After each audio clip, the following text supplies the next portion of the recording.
gracias por estar aquí, por aceptar haber venido a Bogotá. Y quería comenzar preguntándote por esas dos palabras, Irán y la cárcel. Para quienes no hayan leído el libro, y espero que esta conversación los anime a hacerlo, la historia de A la sombra del árbol violeta tiene que ver con que Sahar nació mientras su madre estaba en prisión, y eran los años en los que la revolución del Ayatollah Khomeini se radicalizó después de haber derrocado al Shah. Así que quisiera que comenzáramos con esa etiqueta. ¿Qué piensas, Sahar, de esa etiqueta de ser una mujer iraní? ¿Qué es Irán de lo distinto que repiten hasta la saciedad los lugares comunes? Bueno, hola a todos. Estoy muy contenta de estar aquí con ustedes, de verdad, estoy muy emocionada.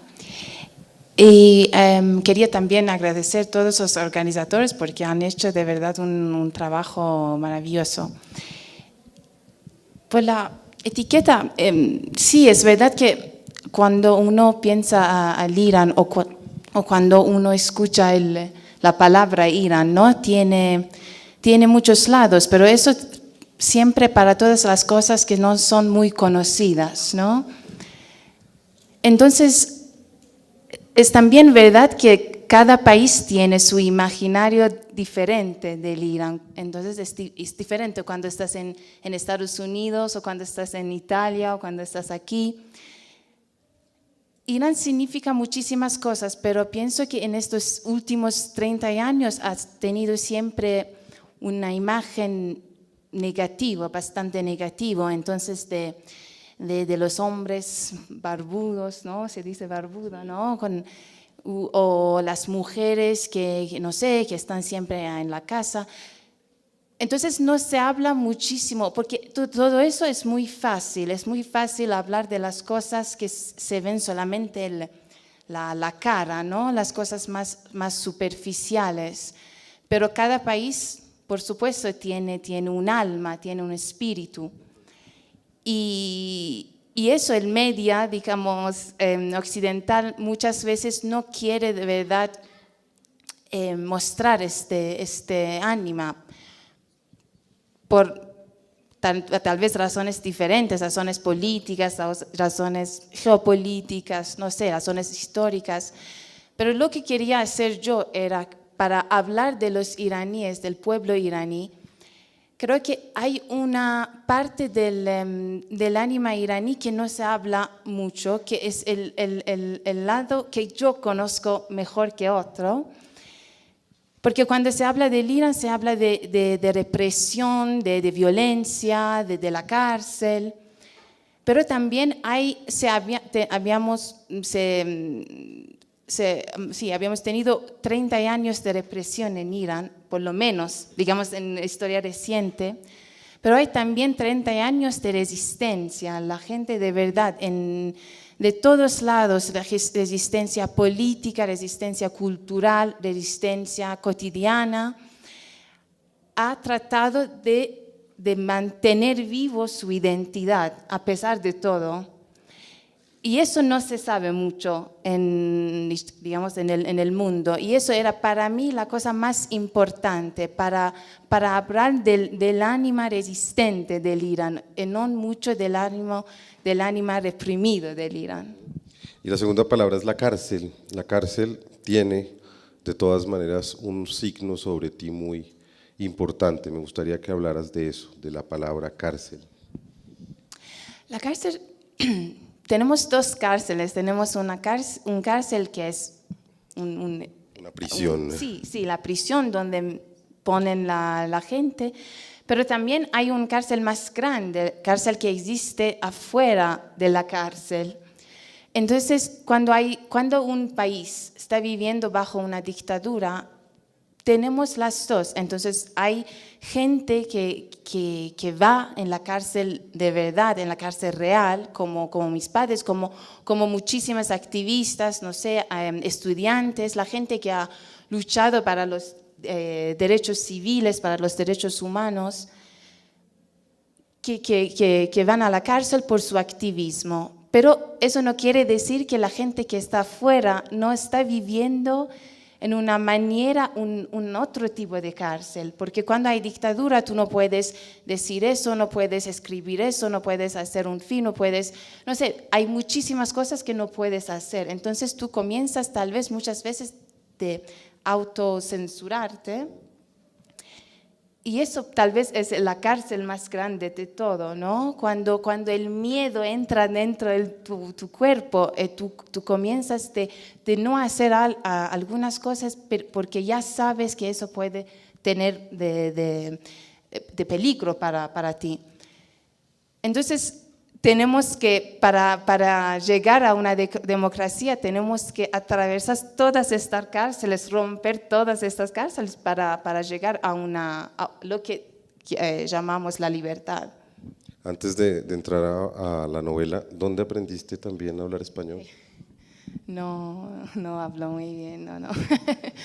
No, yo cuando estaba en Estados Unidos tenía que, en liceo, en escuela secundaria en realidad, teníamos que escoger un segundo idioma. Y yo, porque tenía muchísimos amigos mexicanos de Nicaragua, etcétera, para mí era automático, quería hablar en español. Y después en universidad también, porque yo estudiaba la literatura comparada, se dice. Entonces estudiaba la literatura americana, inglés, persiana, española y de América Latina. Y después 6 meses a Madrid me ayudó también. Muy bien.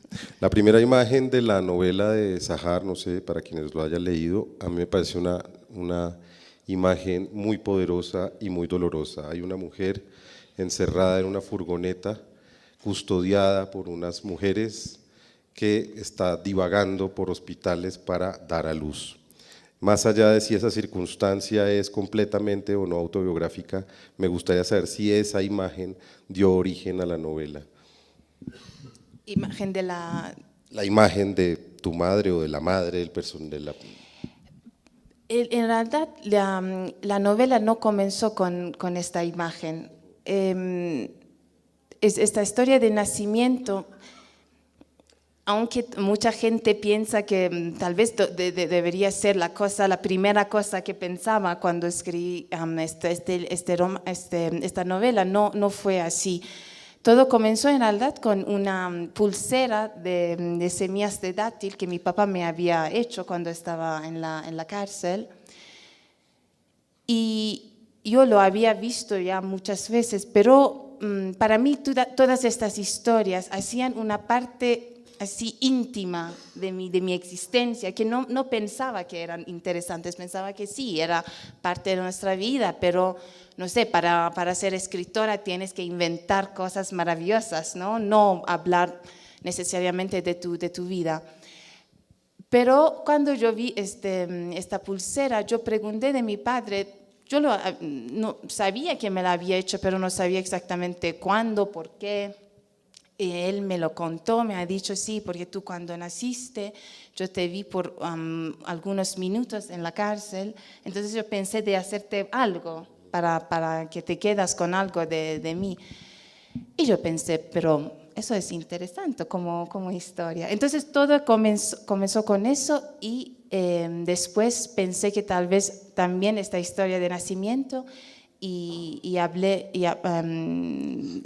con mi madre. Entonces todas estas historias, yo digo siempre que vinieron a buscarme, no fui yo a buscar a ellas. Esa especie de investigación interior con tus padres, ¿podrías hablarnos de cuáles fueron las circunstancias reales por las cuales fueron apresados? ¿Qué te contaron de ese momento tan convulso en Teherán? Cuando hubo la revolución en 79, había muchísima gente. Yo digo siempre que la revolución no fue una revolución islámica. Yo no la llamo nunca la revolución islámica, pero la revolución iraní, porque era una revolución deseada por todos, todo el pueblo. Entonces, cuando comenzó la revolución, había de todas, habían de activistas de la izquierda, habían de nacionalistas, habían de otros, digamos, pensamientos islámicos y todo. Pero, digamos, sí, la consecuencia de la revolución fue una cosa que no todos querían. Entonces, mis padres habían participado en la revolución, querían derrocar el Shah, querían una república laica, democrática. Entonces continuaron a luchar después la revolución por 4 años. Ellos eran de izquierda.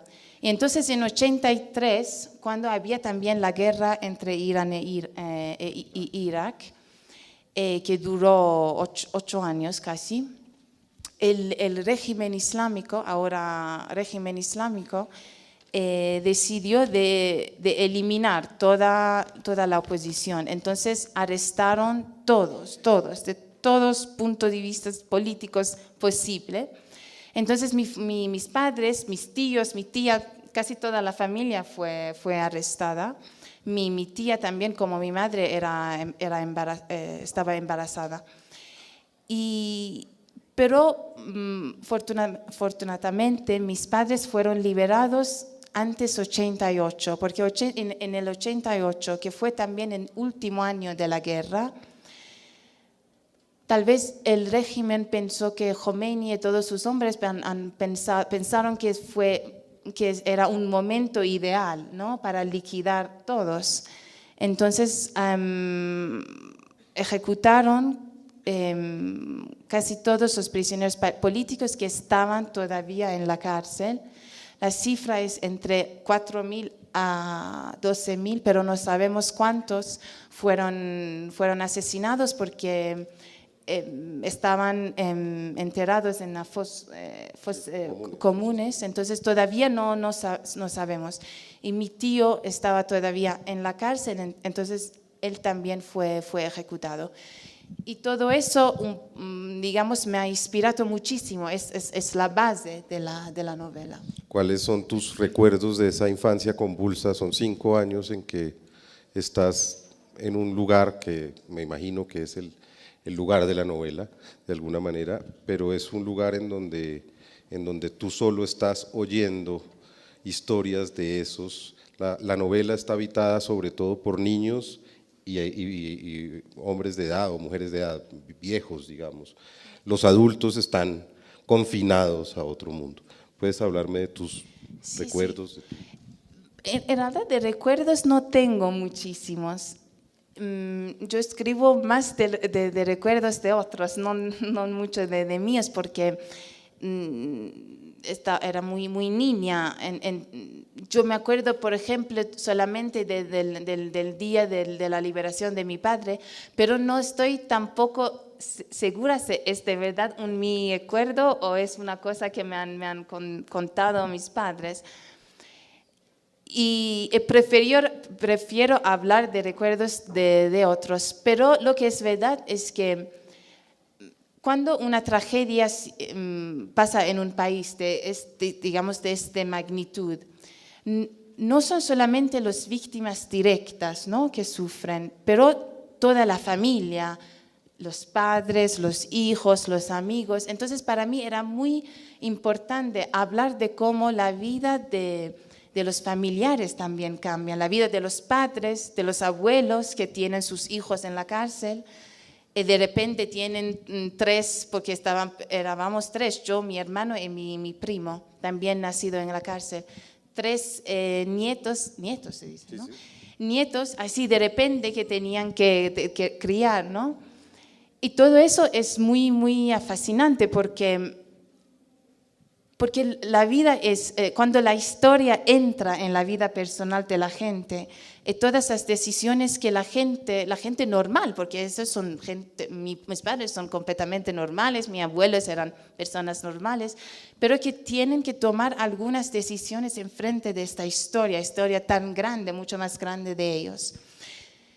Pero cuando yo pienso a este tiempo, yo recuerdo más de todo una felicidad, del amor, porque mis abuelos, por ejemplo, querían, tal vez para compensar la ausencia de mis padres, estábamos siempre rodeadas de muchísimo amor, ¿no?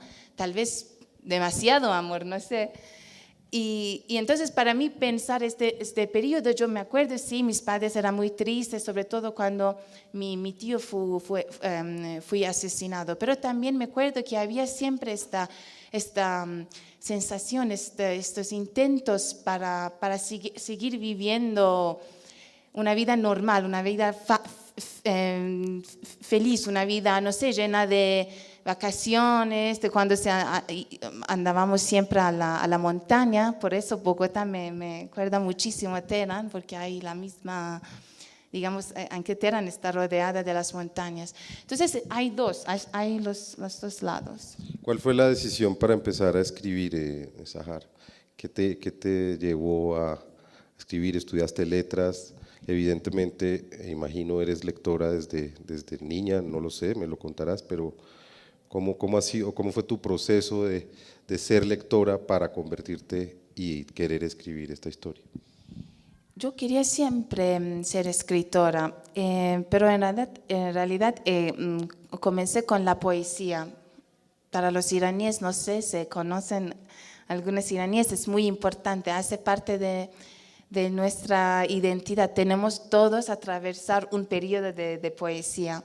Entonces yo cuando tenía 15 años comencé a escribir poesías, pero a 22 años pensé que preferisco contar historias. Me escribí 3 novelas antes de esta, pero ninguna de ellas fueron afortunadamente publicadas. Entonces tenía que practicar mucho para llegar a esta novela. Pero también pienso que cuando estaba escribiendo estas novelas eran cosas, por eso que yo pensaba que tenía que inventar, ¿no? Entonces eran cosas que pensaban que eran muy interesantes. Pero una vez que comencé con esta novela me di cuenta que en realidad estoy muy obsesionada con todas estas historias. Y la novela nació con una historia, un relato después otro. No fue una idea un día que decidí de escribir esta novela. Era una cosa muy, muy despacio. Y Quizás esa es la decisión de que resulta una novela coral, no es una novela. ¿Puedes hablarme de eso? exactamente, sí.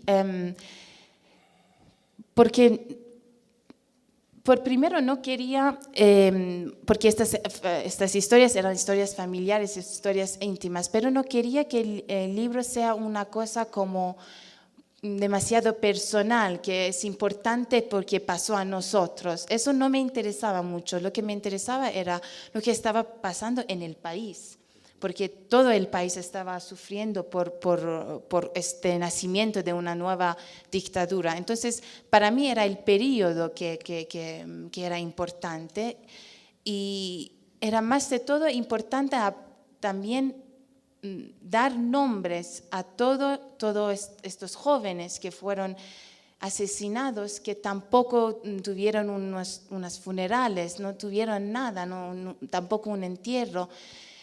Y pienso que por lo menos no son tampoco considerados muertos, porque nadie sabe que fueron asesinados. Entonces, para mí era importante dar nombre a cada uno de ellos. Para eso también hay muchísimos personajes, porque cada personaje un poco continúa la vida de un otro personaje. Cada niño continúa la vida del niño precedente. Entonces, eso era un poco la idea.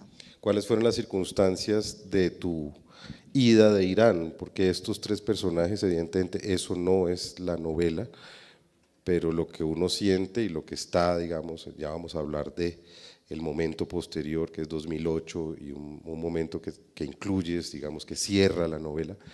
Pero ¿cuáles fueron tus circunstancias, las circunstancias familiares? Porque pareciera que los que no fallecieron y querían otro destino tuvieron que irse. Sí, pero el caso de mis padres era bastante particular, porque nosotros no no hemos quitado Irán por las razones políticas. A pesar de todo, mis padres, sí, no, es verdad, porque habían ya digamos, atravesado la cárcel. Entonces estaba ya terminado. Pero ellos querían que nosotros, los hijos, teníamos una educación iraní. Ellos querían que nosotros sabemos leer y, no sé, escribir en farsi, en persiano. Entonces, la decisión no fue inmediata. Nosotros dejamos Irán en 96, casi 10 años después, pero solo porque la familia de mi madre estaban ya todas en Estados Unidos. Entonces mi mamá estaba sola, casi sola en Irán y decidió que quería estar con su familia, pero sobre todo también para nosotros. Ha pensado que tal vez un futuro mejor, ¿no? en California que en Irán. Entonces hemos quitado Irán legalmente, sin muchísima, digamos, problemas. Y mis padres vuelven siempre. Yo también, antes de la publicación del libro, volvía siempre. Porque mis padres querían siempre tener una relación con Irán. Ellos, a pesar de toda esta tragedia, aman su país. Yo también. Entonces querían que nosotros también amamos nuestro país.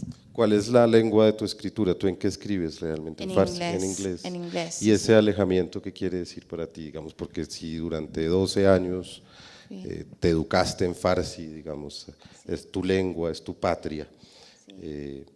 Quisiera que me hablaras de eso. Pero el inglés es el idioma que he estudiado en la universidad de todo. Entonces, para mí el inglés es el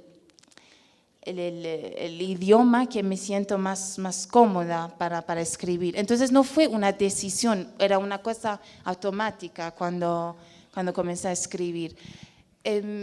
Pero es también verdad que cuando estaba escribiendo, me decía siempre que tenía que fingir que estoy escribiendo en persiano. No fingir que estoy en Irán, que este libro va a ser leído por los iraníes. Y eso para mí era muy, muy importante, porque quería que el libro tenía una autenticidad. Entonces, pues, imaginaba así que los amigos de mis padres que también fueron en la cárcel, estaban en la cárcel, se leen este libro, ¿qué impresión van a tener? Yo quería que ellos se encuentran en el libro. Entonces era inglés, pero siempre pensando en farsi. ¿Tú duraste cuánto tiempo sin volver a Irán una vez migraste a Estados Unidos? No, volví muy rápido. Sí. Pero hay un momento, la última vez fue en 2011. Pero hay un momento definitivo y es que tú regresas en 2008, justo cuando Ahmadinejad va a ser probablemente reelecto y la gente se revoluciona una vez más, es decir, como si el círculo de esas dos revoluciones se te juntara, pues. Sí. No estaba en Irán, estaba en Irán casi 6 meses antes de estas manifestaciones, pero seguía todo por el internet, por Facebook, por YouTube, porque había la gente ponía siempre vídeos, etcétera, de las manifestaciones. Entonces era como verla por el vivo, ¿no? Para mí estas manifestaciones eran muy, muy importantes porque yo había comenzado el libro casi 9 meses antes de estas manifestaciones. Yo digo siempre que si no fuera por estas manifestaciones, tal vez habría terminado el libro en una otra manera, y no así. Pero cuando yo vi todos esos manifestantes, toda esta gente muy joven, mi edad, nueva generación, pero también los hijos de los que están en el gobierno, en el régimen, junto con los hijos de la gente como mis padres. Entonces, de todos los lados, los hijos estaban ahí en la calle juntos. Eso para mí era muy, muy importante. Cambió completamente mi relación con mi país. Era casi como una reconciliación con mi país, porque nosotros habíamos siempre vivido en un estado de minoría, éramos minoría política, sí. Estábamos siempre juntos, no tuvimos mucho contacto no tenía muchos amigos, por ejemplo, de la escuela, porque mi madre decía siempre que tenía que hacer atención, no decir nada a nadie. Entonces estábamos siempre con los amigos de la prisión, las personas que mis padres habían conocido en la cárcel. Eran como mis tíos y tías, yo les llamaba tíos y tías. Entonces, esta era para mí Irán, y pensaba que todo el resto, afuera de este piccolo mundo, están todos nuestros enemigos.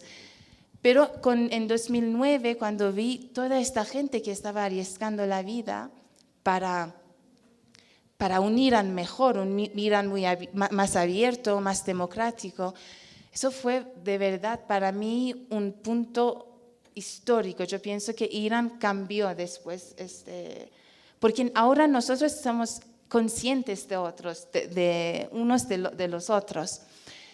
Entonces, ¿dónde estaba? Yo no me acuerdo. Sí, no, comienzo así, no sé dónde voy a terminar.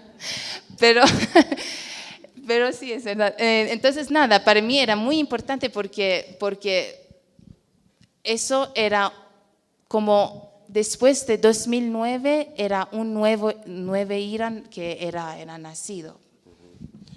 Dices que hay una par de imágenes que te conmovieron mucho también en ese momento. Las mujeres con velo, te recordaron algo de tu infancia, digamos, te concretaron una imagen muy clara, y volver a el emplazamiento donde está la prisión, digamos, el real. Sí, porque cuando estaba en Irán, cuando yo veía las mujeres, porque en Irán hay el hijab, ¿no? Que prácticamente tienes que cubrir el cabello, ¿no? Con un pañuelo.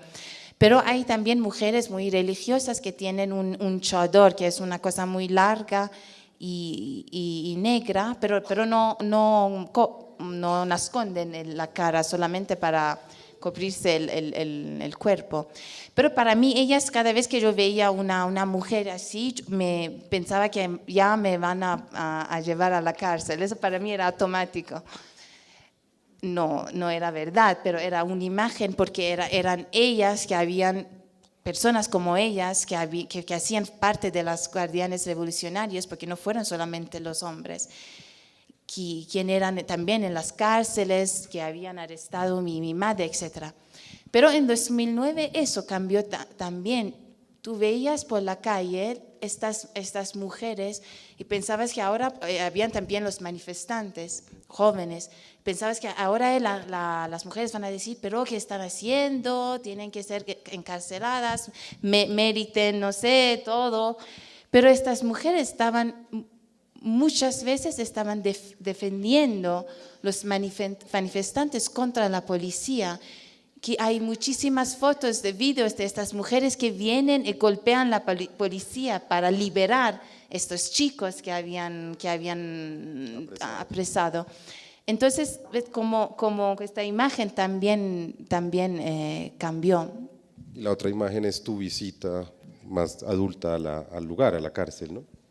Sí, pero yo no fui nunca a la cárcel. Afuera, me decías que hay un barrio al lado donde hay cafés ahora y tal, ¿no? Sí, porque cuando estaba en la casa de una amiga, por la primera vez vi la cárcel de Evin. Yo no la había nunca visto. Para mí era una cosa terrible, que tenía que ser más lejano de mí posible. Pero veía, esta vez he visto que estaba ahí, estaba muy cercana porque la ciudad es siempre más grande, ¿no? Eso fue me impresionó muchísimo, porque Evin tiene todavía una presencia simbólica para mí, no tenía nunca una realidad. Y cuando la vi de verdad, ahí era muy difícil verla. ¿Cuál es la impresión o lo que cambió en ti al llegar a Estados Unidos? ¿Qué significó para ti venir de una infancia en este lugar y llegar a una sociedad completamente opuesta? Seguramente todos somos seres humanos y tampoco es tan extraño, pero digamos, sí hay un choque cultural, imagino, pues... Sí, por supuesto. La primera cosa que yo me acuerdo de cuando hemos llegado en Estados Unidos era el silencio, porque Teherán es una ciudad de casi 14 millones. Entonces basta una palabra a cada persona que hay un caos, una confusión increíble. Y Estados Unidos, cuando llegamos, no estábamos en la ciudad, en San Francisco, por ejemplo, pero Estados Unidos está en realidad hecha de muchas casas de suburbs, ¿no? Afuera. Entonces hay casas con jardín, casa con jardín, casa con jardín, casa con jardín, y nadie estaba por la calle, nadie, había un silencio completo. Eso no lo puedo nunca olvidar, me impresionó muchísimo. No me gustó porque me gustaba el ruido de la vida. Pero después cuando fui en la escuela, eso cambió, me gustó muchísimo a este punto a Estados Unidos, porque cuando estaba en Irán, todos mis compañeros de escuela eran iraníes, naturalmente. Pero cuando llegué en Estados Unidos, todos mis amigos, desde el primer día, había una de Etiopía, una de China, una de Nicaragua. Para mí fue una cosa increíble, más maravillosa que podía imaginar. No había nunca visto una persona de China. Entonces para mí era de verdad una cosa que me cambió para siempre, estar siempre rodeada por la gente que viene de todas partes del mundo. Y yo me siento siempre más, digamos, más cómoda con las personas que vienen de afuera. También ahora que estoy en Italia, me siento más cómoda con las personas que vienen, no sé, de Eritrea o de Argentina. Hay una complicidad entre personas, entre los inmigrantes en general. Entonces habían todos estos lados que... Pero nunca hubo rechazo, nunca sentiste una sociedad hostil por ser árabe, nunca hubo una hostilidad hacia ustedes. Y evidentemente eran otros tiempos, me gustaría saber eso antes del 11 de septiembre y después. Sí. No, en realidad para mí no cambió nada después 11, para ser honesta, es verdad. Yo no había nunca, no había nunca una experiencia, digamos, de racismo o de hostilidad. Nunca. Estábamos en California, North California. Si hay racismo en North California, quiere decir que está ya el fin del mundo, porque California no, todos son de todas partes, ¿sabes? Entonces, no, para mí no. Yo quería regresar en Irán, eso sí, porque me gustaba más esta vida caótica, esta vida llena de desafíos, ¿no? Desafíos cotidianos. En Estados Unidos no hay nada, no había nada de imprevisible, todo era muy... A mí me gustaba no saber. Ahora en Italia estoy contenta porque es un poco como Irán. Y sí, hay muchas cosas. ¿En dónde estás? ¿En Roma? En Turín, sí, en Turín. Frío tremendo, ¿no? Sí, no tanto. Solamente el invierno sí, pero después. No, en realidad el tiempo es como el tiempo de Teherán, porque también hay las montañas. Entonces el frío del invierno, el calor del verano y nada. Estabas diciendo que querías volver a Irán en tu primera infancia, siempre querías regresar. Sí, yo siempre quería regresar. ¿Y por qué nunca lo hiciste? Porque era niña, mis padres no me dejaban. No, pero digo ya adulta. Sí. Cuando yo tenía 21 años, conocí a mi marido y me fui en Italia. Entonces no había nunca esta oportunidad para mí para de verdad tomar una decisión. Y también cuando, no sé, estás estudiando, trabajas, la vida es una grande distracción, ¿no? de cosas, de tus objetivos. Entonces, una vez que comienzas a vivir, pero todavía me gustaría, tal vez, ahora no sé si puedo vivir en Irán, no sé si puedo vivir en un país, en un lugar para siempre. Eso para mí no existe más. Pero me gustaría ir al Irán y también tener una experiencia de adulto, porque para mí Irán sigue teniendo una imagen más de niñez, más de infancia. Entonces me gustaría saber cómo es la vida de adulta. ¿Y cuál es el lugar tuyo como mujer árabe? Eso ha cambiado, todos tenemos desde este lado el gran lugar común de qué se supone es o vive o padece, qué sé yo, una mujer árabe. No soy árabe en realidad, Pero soy persa. No, pero no tengo nada, es solo para... Es verdad que no soy árabe porque somos persianas, entonces hablamos persiano y hay muchísimas semejanzas, sí. Semejanzas entre la cultura árabe y la cultura iraní, es natural porque hemos siempre vivido en el continente, hay siempre una historia muchísima en común. Pero tengo que decir, a mí ya no es tan importante mi identidad, digamos, nacional, ¿no? No, ahora tengo muchísimos lados diferentes, tengo un lado italiano, tengo un lado americano, un lado iraní, entonces, no sé, soy una gitana tal vez, no sé.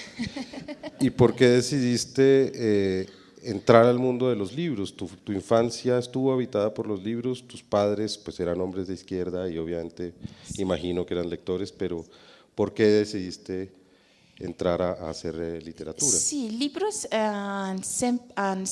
siempre he hecho una parte de mi vida. No puedo recordar de un momento de mi vida que no había libros. Mis padres siempre para todas las fiestas de cumpleaños, los regalos eran libros. Pero también ahora hablo mucho porque tengo que hablar, pero cuando era niña no hablaba mucho, estaba siempre a leer. Entonces, no sé cuándo fue la primera vez que decidí, ok, yo quiero entrar en el mundo de libros. Era casi siempre Pero hubo presente. Lecturas de infancia que de alguna manera posibilitaron tu camino como escritora. ¿Qué leías cuando niña? De la niña en Irán la literatura francesa y la literatura latinoamericana está muy presente. Entonces, cuando era niña, mi padre me regalaba siempre las novelas de Victor Hugo o de Romain Rolland. Entonces, para mí, mi niñez era más literatura francesa que literatura iraní. Era como prepararme para llegar a la literatura iraní, pero siempre poesía, había siempre. Y después, cuando era digamos, adolescente, leí muchísima de la literatura latinoamericana, española, también muchísima poesía. Yo siempre comienzo con la poesía. Entonces, para mí también la literatura de América Latina comienza con Pablo Neruda, no mucho, no sé, con García Márquez o Cortázar, más con Pablo Neruda o con García Lorca de España, y después despacio llego a las novelas. Entonces sí, ahí siempre digamos que siempre me empujaba, ¿no? Hacia la literatura. Sí. Cuando comenzaste la universidad en Estados Unidos, ya como para estudiar pues escritura y tal, ¿has pensado escribir sobre ese otro momento, es decir, sobre ese otro mundo al que tú llegaste? ¿Qué estás pensando ahora? No sé, todavía no me interesa mucho todavía hablar de de la vida del inmigrante. No sé, todavía no tengo nada de nueva que pienso a decir. Cuando leo los libros que hablan de esta, no sé, de este desafío de la identidad, quién es de verdad, esas cosas no, por ahora no me interesan mucho. Lo que me interesa todavía es lo que estos primeros años en Irán, estos años sobre todo en los años 80. Entonces ahora la segunda novela también está situada en Irán de los años 80. ¿Cómo fue recibida, si lo ha sido, la novela? ¿Ya fue publicada en Farsi o...? Sí, publicada en Farsi, no salió en Irán porque no va a salir en Irán, no habrá nunca el permiso para ser publicado. Pero lo hemos publicado en persiano con una casa de edición iraní en Suecia, digamos para el diáspora iraní, pero que en algunos meses vamos a poner un link, ¿no?, para que los iraníes en Irán puedan descargar. Pero los iraníes, no sé cómo, pero me conocen, es muy raro porque yo sigo recibiendo muchísimos mensajes del Irán, de los iraníes en Irán, que siempre me dicen, llena de entusiasmo, que dicen, pero gracias por haber escrito este libro, por haber hablado de nuestra experiencia, siempre en silencio, ahora podemos hablar de eso. Eso me toca muchísimo porque era por fin para ellos que yo escribía. ¿Hubo algún tipo de pudor al enfrentar esta historia y al final le tuviste que preguntar a tus padres muchas cosas para poder escribir así, después hayas extrapolado mucha de esa experiencia? ¿Hubo alguna especie de pudor y cómo reaccionaron ellos al ver esa vida ahí detenida en un libro? Tengo que decir, mis padres fueron muy, muy generosos. Todavía están muy generosos conmigo, entonces todas mis preguntas me responden. Era muy difícil hablar de eso, sobre todo con mi madre, porque el trauma de dar luz en una cárcel creo que es una cosa que no puedes olvidar nunca, lo llevas contigo. Entonces para ella era difícil.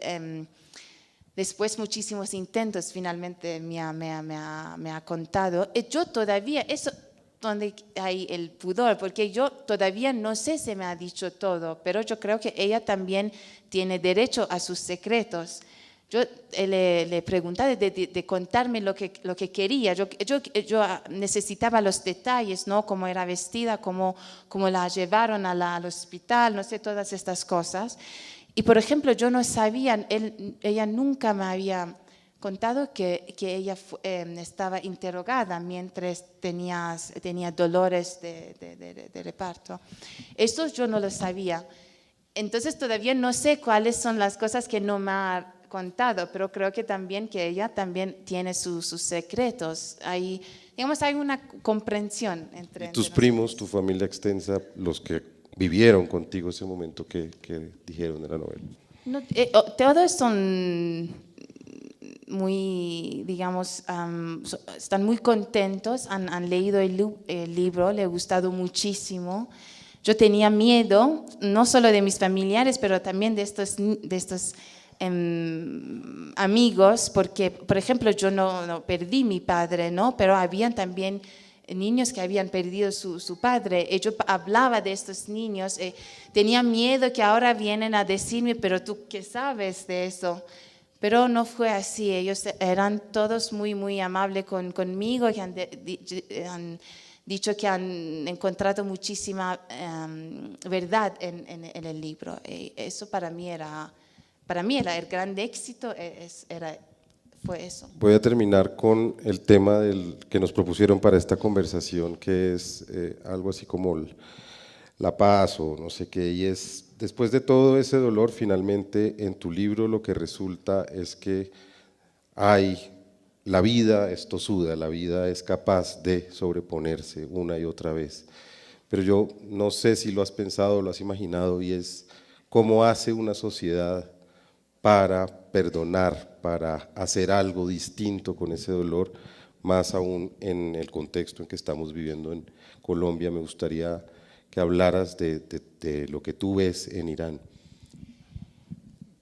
Yo creo que la primera cosa que es fundamental es no confundirse entre perdonar y olvidar, porque si olvidamos de lo que ha pasado, no tenemos un futuro, porque el futuro está basado en nada, ¿no? Porque si no sabemos lo que han sufrido nuestros padres, nuestros abuelos, no podemos imaginar cómo queremos de verdad nuestro futuro. Entonces, para mí es muy importante siempre recordar del pasado, porque no creo que la memoria es una cosa del pasado, la memoria es una cosa viva, una cosa que está siempre contigo.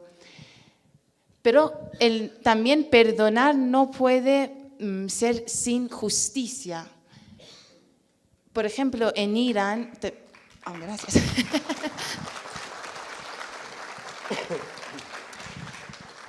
En Irán todavía tenemos un régimen. Las personas que han hecho este masacre en las cárceles todavía están ahí. No creo que, vamos a olvidar, vamos a perdonar, pero ¿perdonar a quién? Yo primero quiero saber quién tengo que perdonar, porque si todo está ahí escondido en los archivos del régimen, eso para mí no basta, ¿no? Hay de tribunales, hay que hacer de investigaciones para saber la verdad, para saber la verdad. Eso es muy, muy importante. Pero después también pienso que necesitamos ir adelante, necesitamos continuar nuestra vida, construir nuestro país. Y ese quiero tiene también un lado de perdonar, venga, pero todo eso tiene que ser junto, no podemos tener solamente una cosa. Y es muy complejo, creo, pero que somos capaces de hacer eso. Y, por ejemplo, si veo, no sé, Argentina o Chile, yo veo que todavía quieren que haya justicia, ¿no? Quieren que haya tribunales, quieren que haya una persona que es responsable. ¿Quién es responsable de todo eso? Entonces pienso como un pueblo también, tal vez aquí tenemos que tener en cuenta todo eso, y juntar todo eso y para poder construir lo que pensamos es el futuro mejor para nuestro país. Pues gracias por haber escrito ese libro. Yo creo que la idea de la memoria y de que el tiempo no borre ese dolor, pero también esa vida que estuvo encerrada en esos años, habita tus páginas y las habita también, como has dicho, como buena lectora de poesía, con un gran lirismo y una gran belleza. Así que te doy las gracias en nombre de todos por haber aceptado venir a Colombia. Vamos a abrir un par de preguntas para ustedes y con eso cerramos.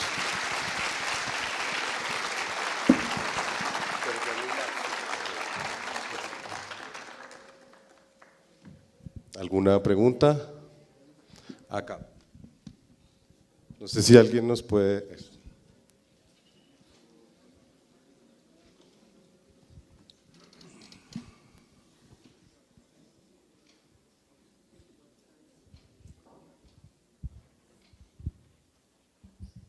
Primero que todo, nuevamente, muchas gracias por estar aquí. Yo le quiero preguntar específicamente acerca de su relación con las traducciones.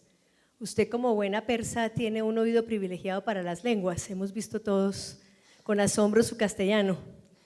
Me imagino que igualmente habla bien las que habla.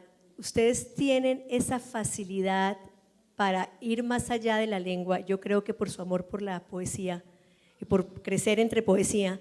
Cuéntenos cómo es su relación con cada traducción. Usted revisa las traducciones, tiene una relación estrecha con el traductor. Su lengua tan musical, ¿cómo ve para que se pueda traducir de una manera que refleje la poesía que está en farsi? Sí, y leí solamente algunas de las traducciones y en italiano, en español y en persiano. Y yo creo dejar la independencia a los traductores. Pienso que hacen un trabajo muy complicado, entonces no soy una persona que está, pero yo reconozco todas mis palabras porque leí mi libro no sé cuántas veces, entonces sabía perfectamente cuando una palabra no lo había usado y yo fue la... También a veces eso se puede hablar con el traductor o la traductora. Y es verdad que cuando alguien me dice que ha leído el libro en la traducción, para mí es siempre como sí, pero no eran mis palabras, mis palabras eran otras en inglés, ¿no? Hay siempre una cosa que hay también las decisiones que toman los traductores, pero nada, yo tengo muchísimo respeto por sus trabajos y no quiero molestar demasiado, solamente las cosas que pienso que son importantes, sí. ¿Algo más aquí, por favor? Gracias. Yo quisiera preguntarte tu visión desde el exterior, después de derrotado el Chad, después de la caída de Khomeini, después de Ahmadinejad. ¿Cómo es tu percepción desde afuera, política, sobre Irán, que uno lo ve históricamente más europeo, no árabe? Mi posición. Tu percepción. Mi percepción. No, primero no había una caída de Khomeini. Khomeini se murió, entonces no era, en realidad era muy, muy fuerte después de su muerte. Y no, pero es un país tan complejo, tiene muchísimos lados. Tiene un lado muy religioso, muy islámico, muy tradicional, un lado tal vez más moderno. No sé, es difícil, pero ahora yo veo que los iraníes quieren comprender mejor cosa es de verdad es ser moderno. ¿Qué quiere decir? ¿Quiere decir solamente que no pones más tu ropa tradicional? ¿O quiere decir que, no sé, tienes un smartphone? ¿O que quiere decir de verdad las cosas que son todavía más importantes, tal vez, ¿no? Los derechos humanos, los derechos civiles, los derechos de las mujeres, los derechos de las minorías religiosas, etc. Entonces, pienso que ahora Irán está atravesando un periodo que está tratando de comprender de verdad qué quiere decir ser un país moderno, a pesar de la digamos, modernización de las calles o de la sopa, etc. Entonces, creo que es un periodo muy, muy complejo, pero es un periodo que también las cosas vienen, porque ahora el mundo es tan abierto, hay internet, hay todo, entonces no es como una vez, no es como hace 30 años. Ahora los iraníes ven las películas que salen, leen los libros que salen, entonces están mucho más en contacto con el mundo entero. Pero sí, pienso que estamos aprendiendo poco a poco. Sahar, mil gracias por estar en Bogotá. Gracias A ustedes por haber venido. Sahar.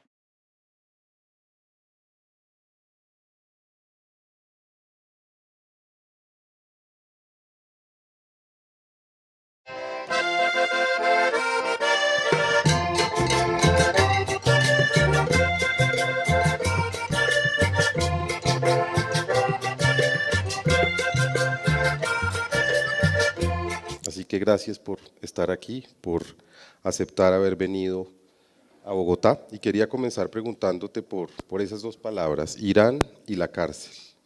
Para quienes no hayan leído el libro, y espero que esta conversación los anime a hacerlo, la historia de A la sombra del árbol violeta tiene que ver con que Sahar nació mientras su madre estaba en prisión.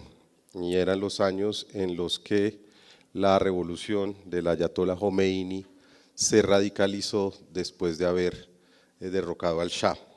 Así que quisiera que comenzáramos con esa etiqueta.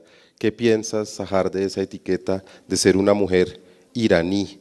¿Qué es Irán de lo distinto que repiten hasta la saciedad los lugares comunes?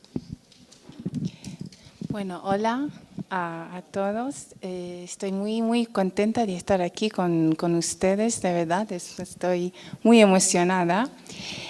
Y quería también agradecer a todos los organizadores porque han hecho de verdad un trabajo maravilloso. Pues la etiqueta, sí, es verdad que cuando uno piensa al Irán o cuando uno escucha la palabra Irán, ¿no? Tiene muchos lados, pero eso siempre para todas las cosas que no son muy conocidas, ¿no? Entonces, es también verdad que cada país tiene su imaginario diferente del Irán. Entonces es diferente cuando estás en Estados Unidos o cuando estás en Italia o cuando estás aquí. Irán significa muchísimas cosas, pero pienso que en estos últimos 30 años has tenido siempre una imagen negativa, bastante negativa. Entonces yo conozco mejor que otro. Porque cuando se habla del Irán se habla de represión, de violencia, de la cárcel, pero también habíamos tenido 30 años de represión en Irán, por lo menos, digamos en la historia reciente, pero hay también 30 años de resistencia. La gente de verdad de todos lados, resistencia política, resistencia cultural, resistencia cotidiana, ha tratado de mantener vivo su identidad a pesar de todo. Y eso no se sabe mucho en el mundo. Y eso era para mí la cosa más importante para hablar del ánima resistente del Irán, y no mucho del ánima reprimido del Irán. Y la segunda palabra es la cárcel. La cárcel tiene, de todas maneras, un signo sobre ti muy importante. Me gustaría que hablaras de eso, de la palabra cárcel. La cárcel, tenemos dos cárceles. Tenemos un cárcel que es una prisión. Sí, la prisión donde ponen la gente. Pero también hay un cárcel más grande, cárcel que existe afuera de la cárcel.